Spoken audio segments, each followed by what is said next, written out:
আমরা তাকে শুভেচ্ছা অভিনন্দন জানাই। আমাদের সহযোদ্ধা আফা সহতারা জাসাস নেতৃবৃন্দ এই অনুষ্ঠানটি আয়োজন করছেন, আপনি সকলে এখানে এসেছেন। আমরা যখনই বিপদ, যখনই সংগ্রাম, যখনই দুর্যোগ, তখনই নজরুল ছিলেন। বারবার কারা নির্যাতিত হয়েছিলেন নজরুল।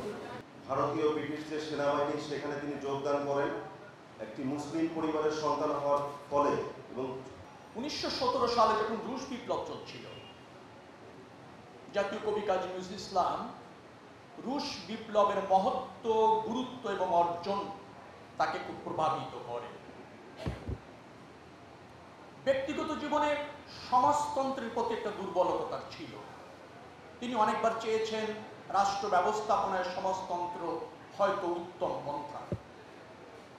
আবার তিনি যখন গণমানুষের জন্য লড়াই করেছেন, সংগ্রাম করেছেন, প্রতিবাদ করেছেন, প্রতিরোধ করেছেন, সমাজ বিনির্মাণে যখন সোচ্চার থেকেছেন, তখন দেখা যায় যে জাতীয়তাবাদ তাকে উদ্বুদ্ধ করেছে, ধারণ করেছেন, প্রতিষ্ঠিত করার চেষ্টা করেছেন।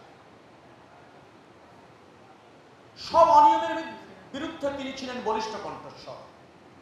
সেটা তার লিখনীতে, তার কবিতায়, তার নাটকে, তার জীবন দর্শন এবং সশরীরে উপস্থিত হয়ে রাজনীতিতে অংশগ্রহণেরও সেটার প্রমাণ নিশ্চিত। এই ঈদে জামা জুতো অ্যাক্সেসরিজের ডিসকাউন্ট।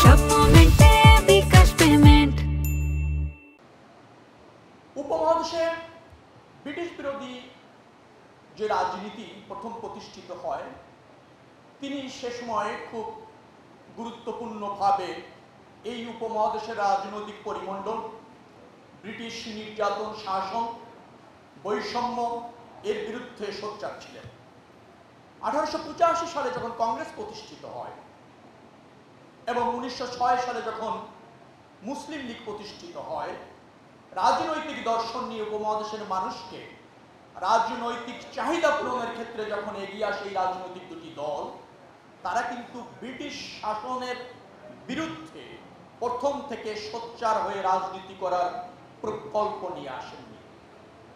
যার ফলে কংগ্রেস যে প্রক্রিয়ায় রাজনীতি করছিল তা বাংলাদেশের নয়, এই উপমহাদেশের মানুষের জন্য মুক্তির কোনো বার্তা নিশ্চিত করতে পারছিল না।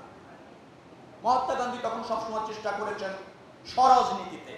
স্বরাজনীতি হচ্ছে স্বায়ত্ত শাসনের নীতি। কবি নজরুল ইসলাম মহাত্মা গান্ধীর এই নীতির বিরোধিতা করেছেন।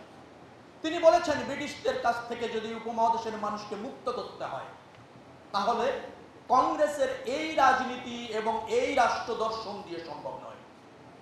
যার ফলে কিন্তু তিনি কংগ্রেসেরও সমালোচনা করেছেন। মুসলিম লীগ অনেকটা লেজুর ভিত্তিও করেছে ব্রিটিশদের শাসন ব্যবস্থার সাথে, কংগ্রেসও লেজুর ভিত্তি করেছে, তারা কেউ ঝুঁকি নিতে চাননি।